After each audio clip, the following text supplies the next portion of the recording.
all the enemy designs are really simple, and sometimes possibly too simple. I mean, they're cute, so it's okay, but Kirby is hardly the most impressive designed character. Kirby is just a pink circle with some lines to make eyes and blush, and then a dot for a mouth or a line for a mouth, and then some shoes and puff arms, whatever you would call those, stubs, and that's it. His design is just circles and ovals. And it would take a lot more effort to draw a character like Mario. Although I've been impressed by how many people have attempted and failed to draw Kirby before. Even though Kirby is the simplest character design I can think of. Short of a stick figure, and then people insist that they can't draw stick figures, but anyone can draw a stick figure if you set your mind to it. And then some of those people who draw stick figures and think that they can't do more learn that they can and become crazy awesome artists. So anyone can do it if they try hard enough, is my belief. Now let's go to the very end here. Fall in with Kirby's fat self.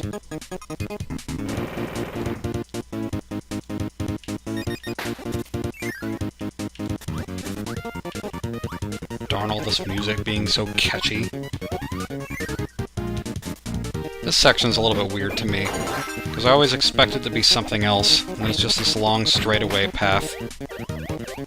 We just passed all these blimps, and now all of a sudden we're in this long machine, whatever this would be, and I always expect these fans or propellers to be harmful, and then they're not. And I'm thankful that they're not, but it just kind of feels like they would be the kind of thing that would be harmful. Just a weird lack of a hazard. Stars everywhere. Hello, laser thing that I don't know the name of. You are useless to me. All of the innocent creatures must die. At Kirby's hand. Kirby, destroyer of worlds. I like little birthday balloons in the back. Perfectly round birthday blooms. Birthday blooms. Yes, that is what I said. Shut up. I haven't really been going for very many of the power-ups to show them off. There is this ball power-up that I guess I could show, although I really don't know what the purpose of this is. I mean, it's kind of fun, I guess, but really impractical to use, because it's hard to control, and it doesn't really make you less vulnerable.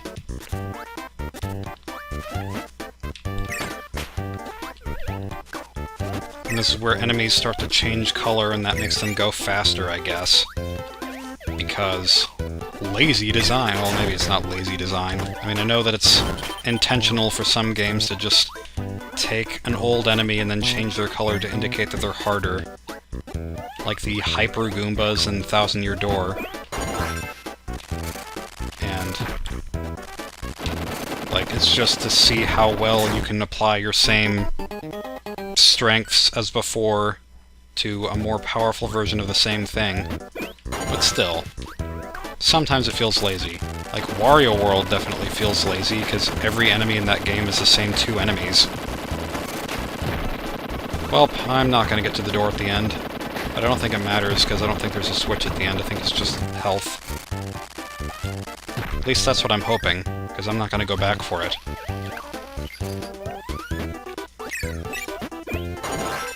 And Beam. You know what? I'm going to go with Spark this time. Because I don't think I've shown off Spark yet. And Beam always kind of feels a little weak to me anyways. But I forgot about this elephant. Darn this armless elephant.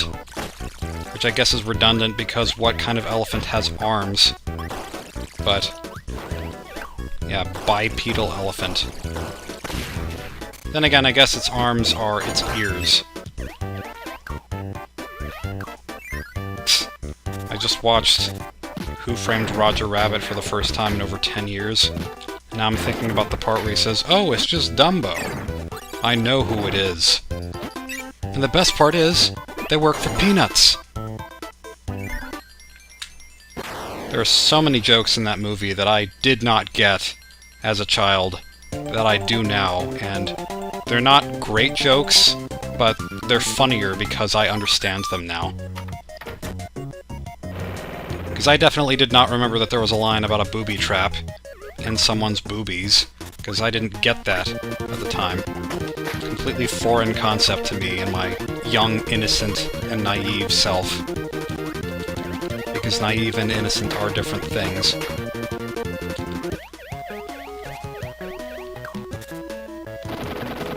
What is this down here? Oh, okay, it's just a tomato. Tomato, tomato. You say tomato, I say tomato. Who says tomato?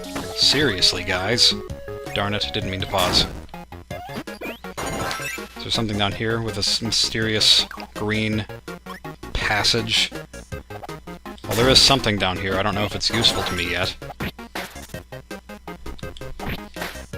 Just sorting my way through. Is sort a verb? As far as I know, it isn't. Okay, all that for a 1-up. I guess that's nice.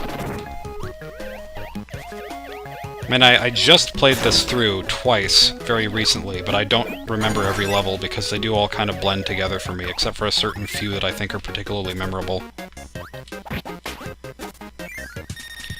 And another one of these, great. Just repeat boss fights. Might not be as bad as Sunshine. Mario Sunshine's repeated boss bites. Yes. Because all the bosses in that game bite.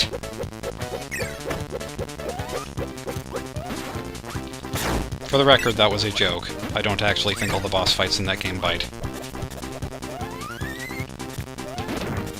Now, the characters who swing their maces around, or their ball and chain, or... Well, it's not a ball and chain because there's no chain. I guess it's just a ball, but it's a spiked ball. Definitely reminiscent of the Link to the Past enemy in the dungeon where you rescue Zelda at the very start. Which I guess is appropriate whenever you have the sword power up and you look like Link. Duh. Alright, well, I'm dying. Slowly dying. Slowly but surely, one day we'll make it there. Great job, guys.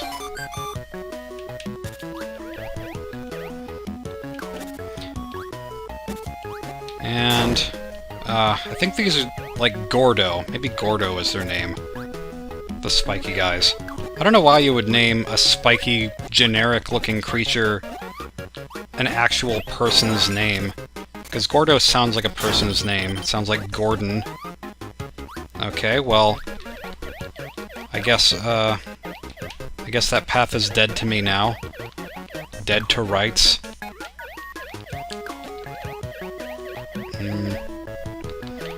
Nope. Why is this area being such a maze to me right now? Because it was never a maze to me before. It was amazing to me before, but...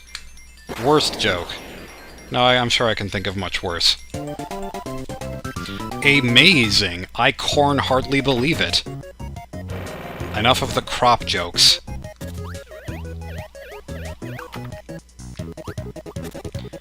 I sense this not going well. Okay, well it went well anyways. Oh yeah, I remember this room. Because it's so annoying that you can't just inhale the sword guy right from here, because you're underwater, and inhaling underwater would just be silly. Except in Kirby 64, where I'm pretty sure that happens. I heard somewhere that the canon of the Mario universe was that all the characters are toys, and so that's why their rules in between games is not consistent, but I think that's just canon for the Smash Bros. Series. But I did hear that the Mario characters are all like performers on a stage, which is definitely the case of Super Mario Bros. 3, but I think it's also the case in other Mario games. So they're all just actors. And that's why... I already know that there's a door here, so I'm just gonna go in. Is it here? I thought it was here. There we go. If you light up the room, you can see the door there. Anyways. But yeah, I know that Mario games supposedly are canonically all just a performance, and all the characters are actors, so Bowser is not necessarily as evil in one as he is in another. And like that's how all the Mario tennis and golf and stuff games can be canon. Do I want this? Yeah, I think I can handle this. Did I do that right? I think I did. Sweet. I have to do that in a certain order. 27 lives. I mean, I didn't say that Kirby games were always hard.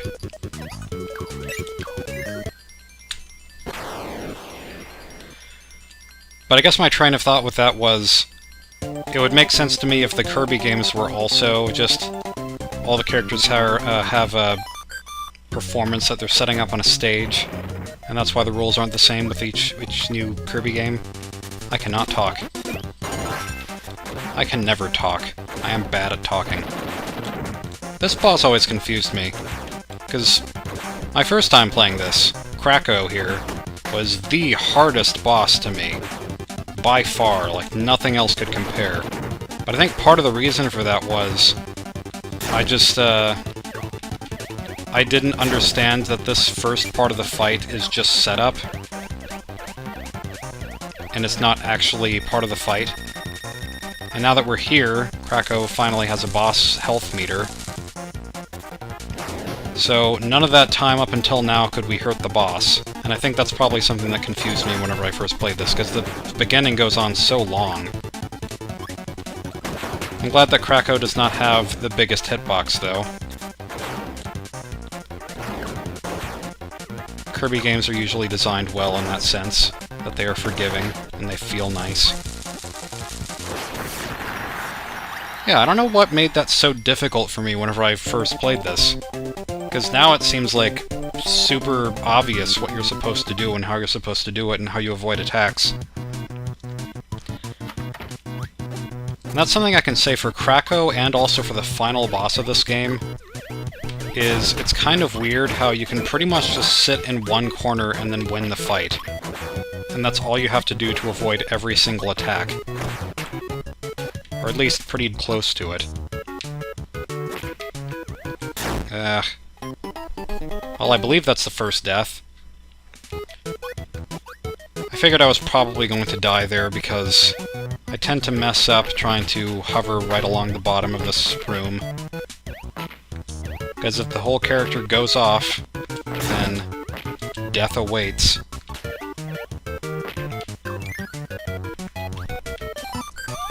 Now this is a game by Sakurai, and Sakurai has his own special ideas of game design and what it should be like, and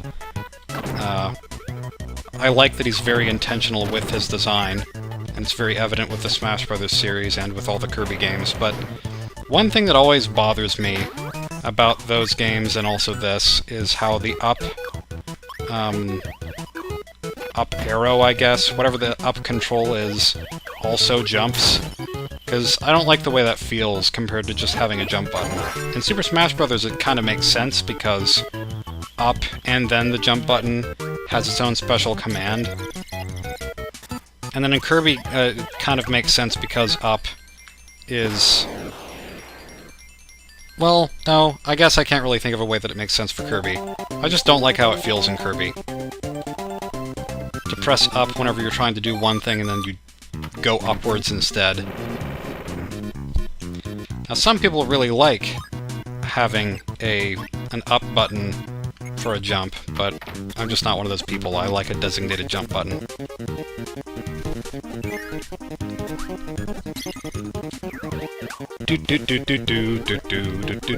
I don't know how you get that one up. I mean, I think I've gotten it before, I just don't know how. Because it always is there, and it's tantalizing, and it's just teasing me.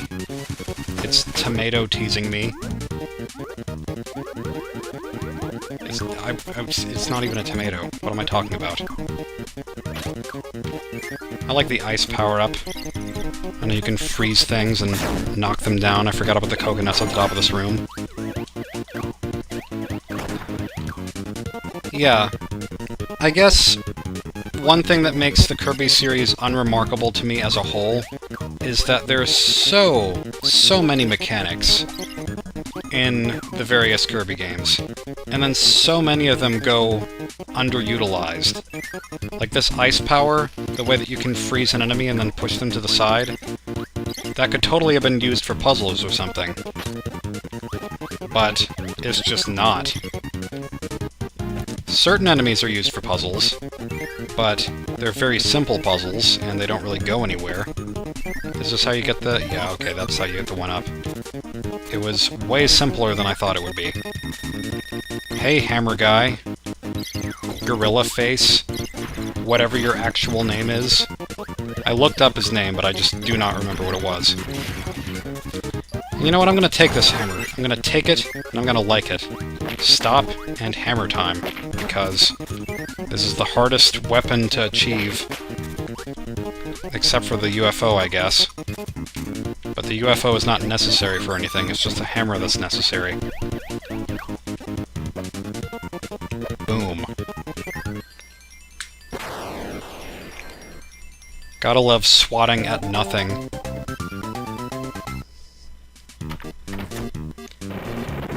Yogurt Yard is probably the most unattractive name of any of the worlds in this game to me.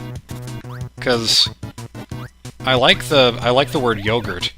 Yogurt is one of my very favorite words. Of course, I have a whole bunch of favorite words, but yogurt is one of them because it's just so funny sounding. But then just a yard of yogurt, to me that kind of gives off the implication of like a junkyard.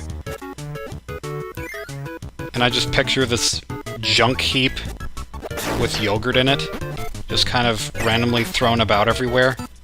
And it just seems unappealing to me. And this dark, grayish color palette doesn't really help my mental image very much. Pro dodging skills there. Not really intentional, it just kind of worked out that way, but I will just say it was skill, although it's too late now. Now everyone knows. Everyone knows my Victoria's Secret. And now I'm thinking of one time whenever I was making fun of Victoria's Secret in math class in high school, and then the teacher overheard me and was like, "Why are you talking about Victoria's Secret?" And then of course everyone heard this. And it was not particularly embarrassing, but it felt like it could have been. Just one of those things. Maxim Tomato, I would love you right about now. Even if maybe I don't like tomatoes, I don't actually know if I do or not. If I am starved for life, then tomato would probably sound good. I mean, I wonder how true that is. The idea that if you're starving, then anything tastes good. Because I still can't imagine the kinds of things that people really don't like eating tasting good, even if you're super hungry. I've never been in a position where I've been completely starving, thankfully, but seems like the gag reflex would still kick in no matter how hungry you are.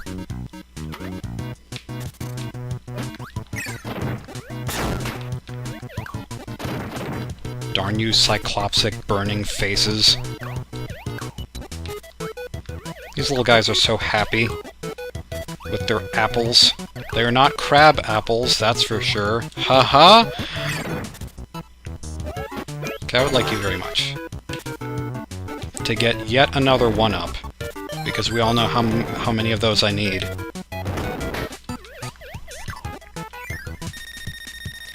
Meta Knight, good to see you, buddy. Buddy, guy, friend. Let me ask you a question. I mean, I know it's a cultural thing to say axe instead of ask, but how does that even happen? And how did Wednesday become a thing, whenever it's clearly spelled Wednesday? And if it was originally supposed to be Wednesday, like, I can't imagine it originally being Wednesday instead of Wednesday, because that just sounds really weird. But maybe it didn't always used to sound weird. But I just wonder how you get axe out of ask. Obviously you switch around 2 letters, but the S is clearly before the K. So, I don't know. Sometimes, I guess, just certain letter combinations are easier to say for certain people. Kirby's face. Alright, well, that wasn't a good idea. I'm just gonna burn through these 32 lives so quickly. Falling off into the abyss below is definitely the fastest way to lose lives. I'm glad there's no Daredevil mode of this game, where you have to beat everything with 0 health. Of course, that doesn't make any sense, but 1 health. Daredevil Comet.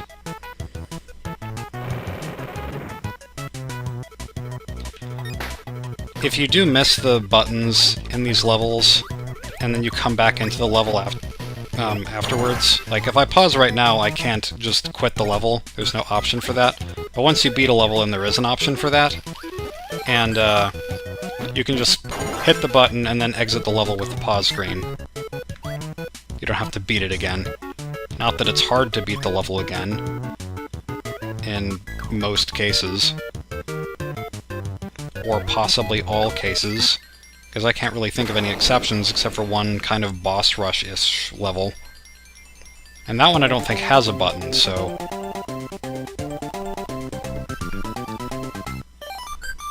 And another one up.